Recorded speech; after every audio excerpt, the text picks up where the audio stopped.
What does the naming of Europe have to do with our ABCs? They both relate to a power couple named Cadmus and Harmonia. Cadmus was a prince of Tyre, a city that existed in the place we now call Lebanon. His sister was named Europa. One day she found herself enchanted by a white bull that she found roaming the countryside. It is said that she got onto the bull's back, and it took to the sky, carrying her across the continent of modern-day Europe. This bull was actually Zeus, and the two landed on the island of Crete, where Europa spent the rest of her life, mothering their three sons, who became the kings who judged the dead. To this day, we refer to the place over which they traveled as Europe in her honor. Cadmus departed Tyre in order to find his sister. Though he would never find her, he did find the love of his life, Harmonia. Sources disagree on the parentage of Harmonia, but I have always appreciated those who said she was a daughter of Ares and Aphrodite. They traveled the Mediterranean in search of Europa. During this time, they spread a concept called the Tyrian alphabet. This differed from previous forms of writing because the symbols written represented sounds rather than concepts. Cadmus had a brother named Phoenix who would rule Tyre, renaming it Phoenicia in his honor.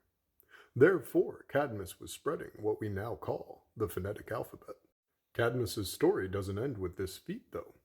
It is said that he and Harmonia went to see the oracle at Delphi, who told them that they should follow a cow to the place where it rests in order to build. They continued their journeys and were said to be awarded a cow when they engaged in games at a nearby kingdom.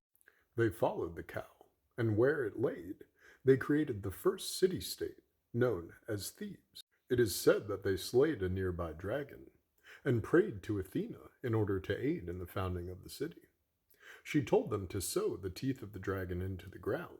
From these grew terrifying warriors, and with some quick thinking on Cadmus's part, he caused them to fight one another until only 5 were left standing. They were known as Spartoi, and they were the 5 founders of the royal families of Thebes, the first Greek city-state. Cadmus and Harmonia were famously married and cursed, but that's a tale for another time. They did, however, have children, one of which was a daughter named Semele.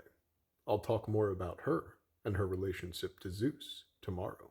Tomorrow's tale will be the final piece of the puzzle in understanding the true motivations of Zeus giving us Pandora's box, and I'll talk all about that more on Sunday. If you thought this was interesting, go ahead and hit follow, and I'll be back tomorrow with another mythology fact.